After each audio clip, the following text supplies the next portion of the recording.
जय सिया राम। जय सिया राम।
रामचरितमानस को श्रवण करने के लिए आए हुए इस राधा कृष्ण मंदिर के प्रांगण में सभी भक्तों को जय सीताराम, जय राधे श्याम, जय श्री हनुमान।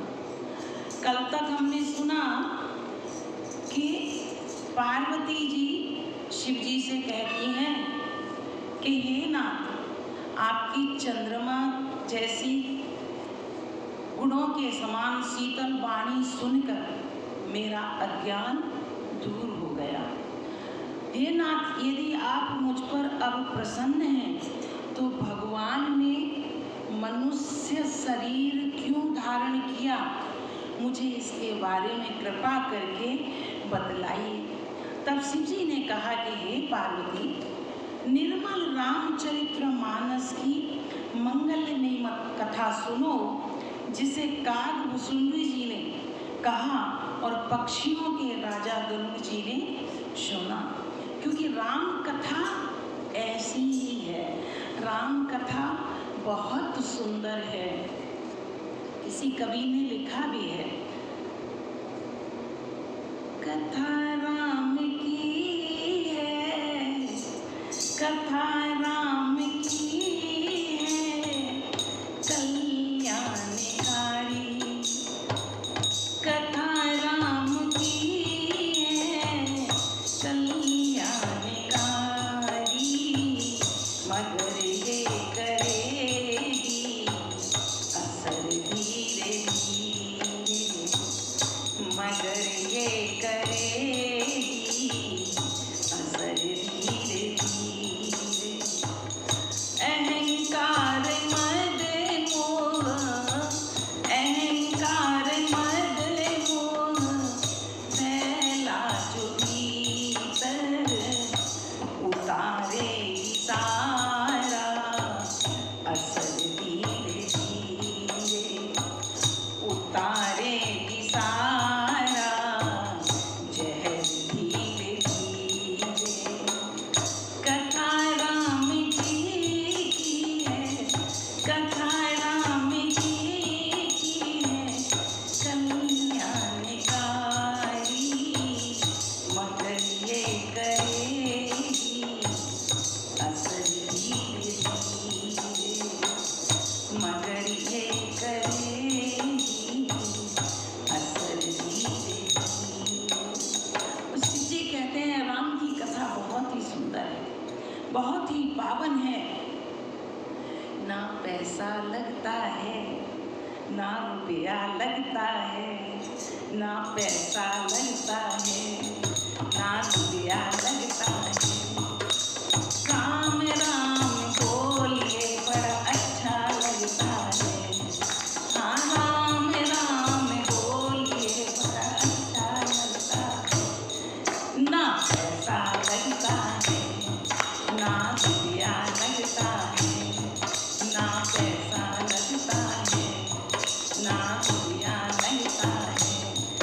अरे राम राम बोलिए बड़ा अच्छा लगता है, अरे राम राम बोलिए बड़ा अच्छा लगता है। शिव जी कहते हैं कि राम जी की कथा बहुत ही सुंदर है। हे प्रिय, हे पार्वती, तुम इसको मन लगाकर सुनो। और आगे की कथा फिर शिव जी बताते हैं कि कारण कवन श्राप मुनि दीना, काप राज रमापति कीना, यह प्रसंग मोहि कहूँ पुराई, मुनि मनो अचरज भाई। बोले पियस महेश प्रभु ज्ञानी मूढ़ न कोई, जय जस रघुपति कराहि जब, सो तस जय जन होई। हमने सुना कि किस तरह से रावण और कुंभकर्ण ये सब राक्षस किस तरह से बने, क्योंकि भगवान के दो पार्षद थे, जय और विजय, पहरेदार। तो एक बार सनकादि जियों ने उनको, सनकादि जो थे सनक, सनंदन, सनातन और सनत कुमार, तो इन चारों को जाने नहीं दिया भगवान से मिलने के लिए, द्वारपालों ने। तो उन्होंने श्राप दे दिया उन दोनों को कि तुम 3 जन्म तक राक्षस बनो। तो वो हमने कथा पीछे सुन ली। अभी नारद जी को भी श्राप दिया, क्योंकि नारद जी ने भी भगवान का अपराध किया। तो उमा पूछती हैं, सती पार्वती जी पूछती हैं कि नारद जी तो विष्णु भक्त हैं, विष्णु के इतने बड़े भक्त हैं, तो उन्होंने कैसा क्या अपराध कर दिया जो उनको श्राप मिला। उन्होंने श्राप दिया भगवान को, भगवान ने उनका क्या बिगाड़ दिया, वो तो भक्त हैं भगवान के। तो महादेव जी ने हंसकर कहा कि ना कोई ज्ञानी है और ना कोई मूर्ख है, ना कोई ज्ञानी है, ना कोई मूर्ख है। रघुनाथ जी जब जिसे चाहे वैसा बना देते हैं। रघुनाथ जी जैसा चाहे उसे वैसा बना देते हैं, क्योंकि ज्ञानी और मूर्ख कोई नहीं है। विवेक सबके पास है, पर कर्म अपने अपने हैं, क्योंकि पीछे जो चलता है वह भगवान की ही माया होती है, परंतु जीव के अपने अपने पुण्य और पाप रहते हैं। पुण्य और पाप की वजह से उसे वैसा ही फल मिलता है।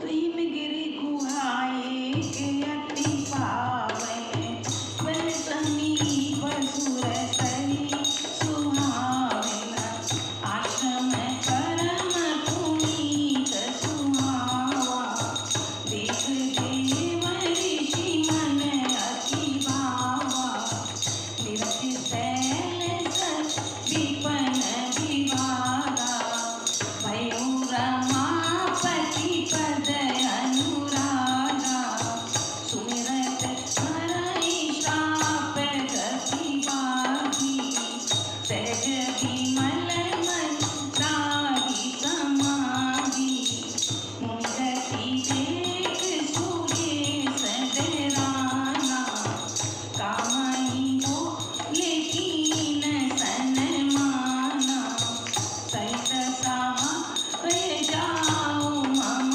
हेतु, चलऊ हर्षहि जलचर केतु, मुना सीर मन मम असितासा, चैत देव ऋषि मम पुरवासा, जे कामी लोलुप जग माही, कुटिल काकहि बसवहि डराई।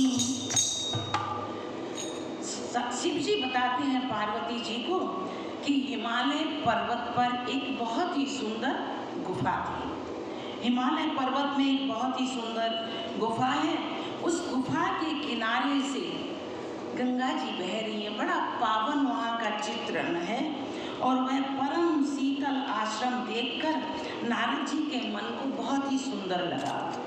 नारद जी के मन को वह स्थान बहुत ही सुंदर लगा और वे प्रफुल्लित हो गए। पर्वत, नदी और वन के विभाग को वो देखकर नारद जी का लक्ष्मीकांत भगवान के चरणों में प्रेम हो गया। इतना सुंदर, क्योंकि जब हम भी कहीं बहुत सुंदर वातावरण में जाते हैं तो मन बड़ा खुश हो जाता है। कहीं गंदगी होगी तो हमारा मन कैसा हो जाएगा, कहीं बहुत सुंदर होगा, सुंदर सा बाग होगा, बगीचा होगा, सुंदर हवाएं चल रही होंगी तो हमारा मन भी खुश हो जाता है, हमें भी बहुत अच्छा लगता है। तो यही एक बार नारद जी के साथ हुआ। नारद जी को बहुत सुंदर लगा और भगवान का स्मरण करते ही नारद मुनि को जो शाप था, जो प्रजापति दक्ष ने दिया था, इसके कारण वे एक स्थान पर ठहर नहीं सकते थे। मुनि को ये श्राप था। श्राप किस लिए था कि दक्ष प्रजापति के 5000 पुत्र हुए। 5000 पुत्र हुए और वह जैसे पहले रीति थी कि पहले ब्रह्मचर्य, फिर गृहस्थ, फिर वानप्रस्थ, फिर संन्यास, क्योंकि 4 आश्रम होते थे। तो पहले जैसे ही होश संभाला बच्चों ने तो वह ब्रह्मचर्य आश्रम को में प्रवेश करते थे, उसके बाद गृहस्थ आश्रम को, और गृहस्थ के बाद संन्यास, और संन्यास के बाद वानप्रस्थ करते थे।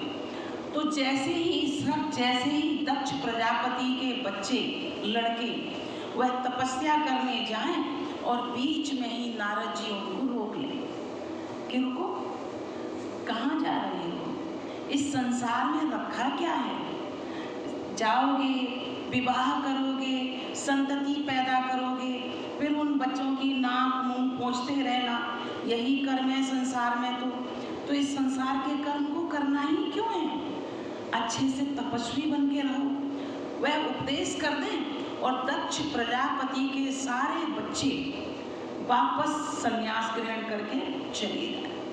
एक एक करके दक्ष प्रजापति के 5,000 बच्चों ने संन्यास ले लिया, कोई नहीं बचा। दक्ष को गुस्सा आया। दक्ष ने नारद जी से कहा कि तुम्हारा क्या बिगाड़ा है हमने, तुम तो वही सन्यासी, तुमने मेरा घर बर्बाद कर दिया। एक भी बच्चा ऐसा, एक भी पुत्र मेरा ऐसा नहीं छोड़ा जो आश्रम गृहस्थ आश्रम में रहे और मेरे भी संतति हो, मैं भी फलूं फूलूं, मेरे बाद कौन रहेगा देखने वाला।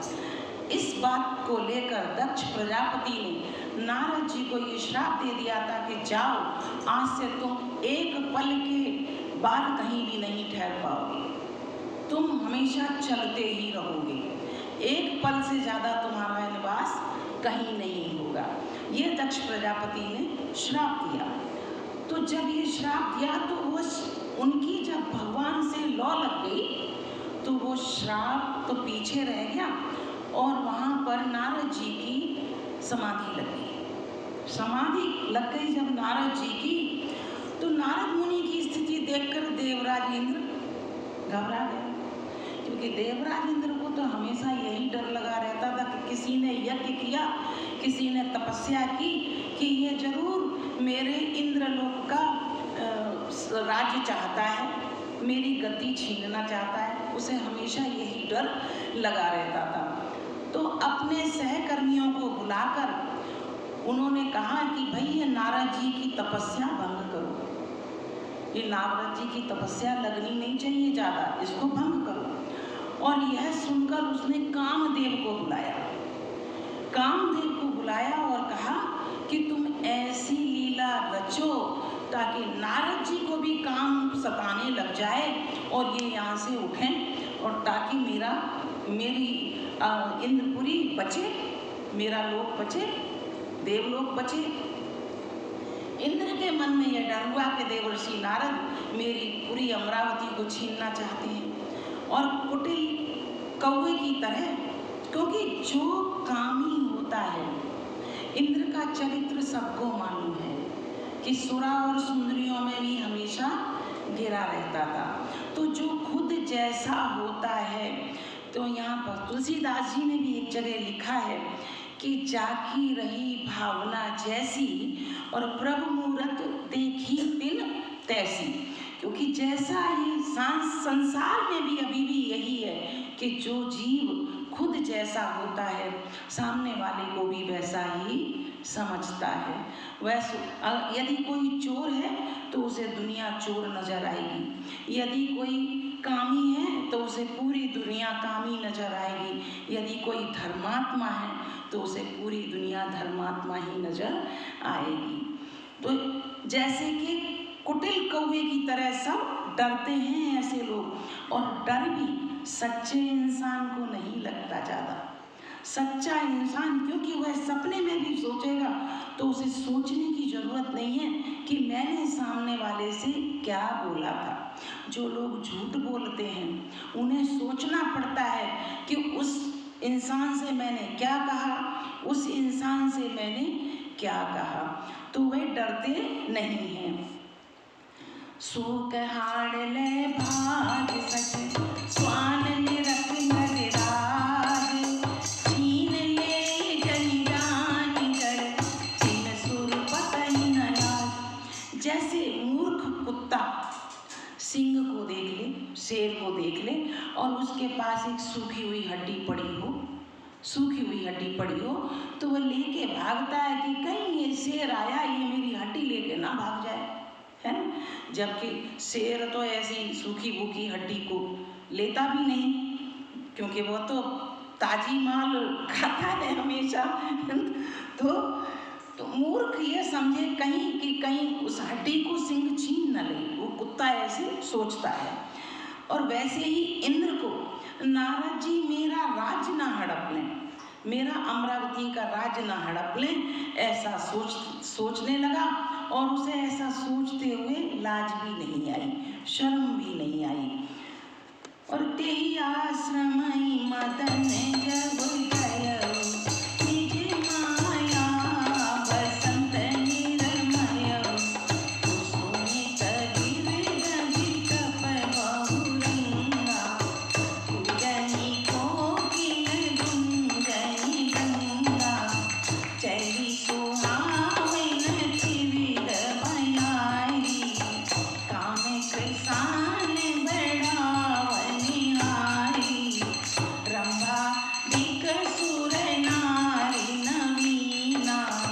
सकल असम सर कला प्रवीणा करनी गाने बहुतान तरंगा बहुविध पीड़ै पान पतंगा देख सहाय मदन हरसाना कीने सी प्रपंच विधि नाना।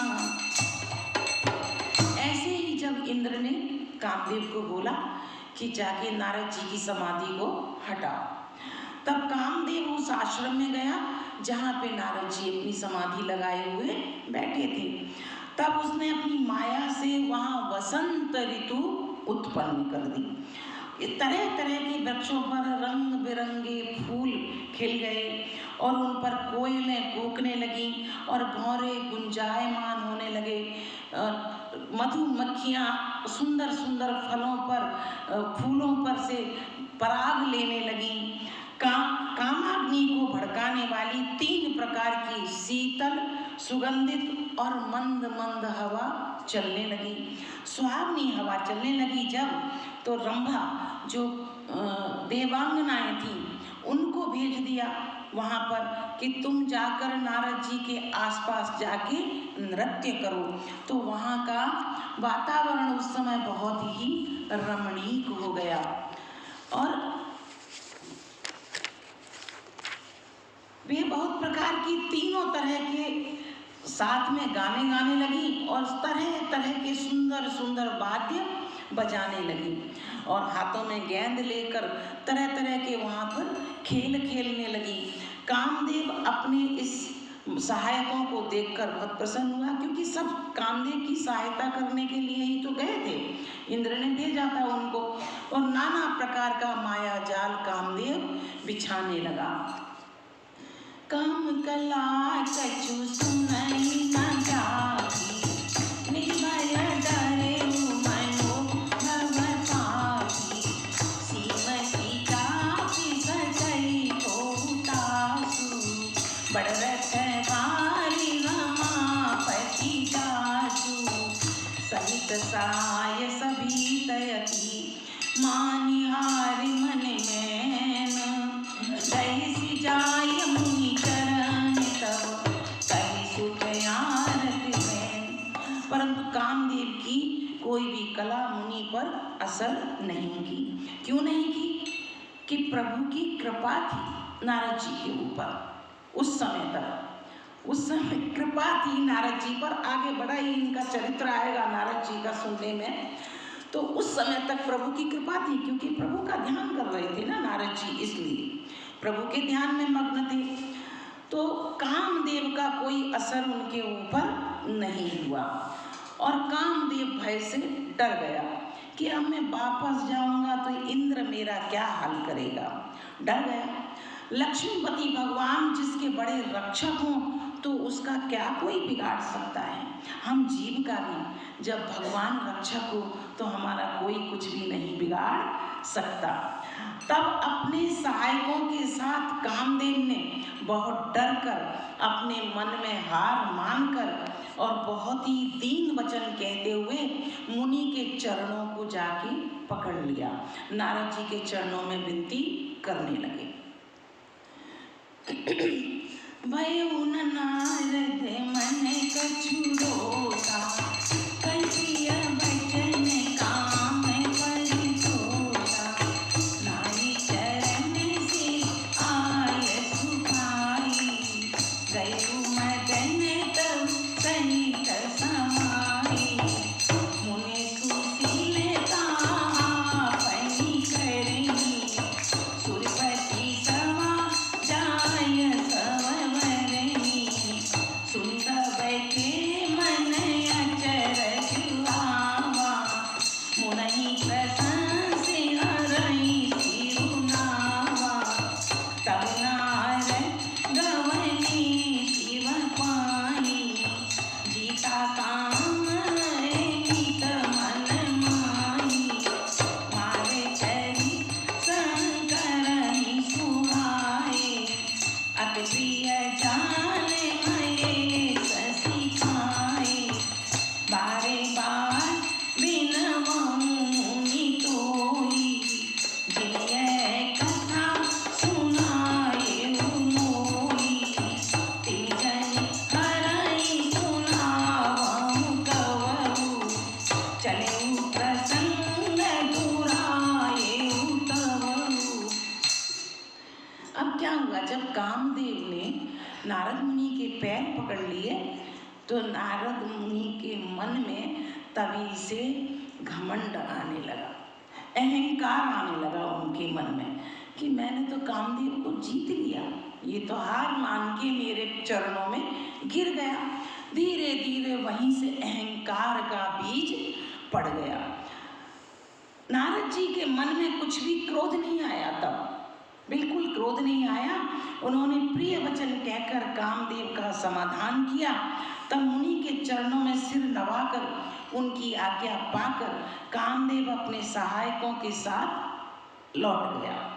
देवराज इंद्र की सभा में जाकर उसने मुनि की सुशीलता कि कितने सरल हैं वे, अपनी करतूत सब कही कि मैंने तो क्या क्या किया, परंतु मुनि इतने सरल हैं कि उन्होंने मुझे बिल्कुल कुछ भी नहीं कहा।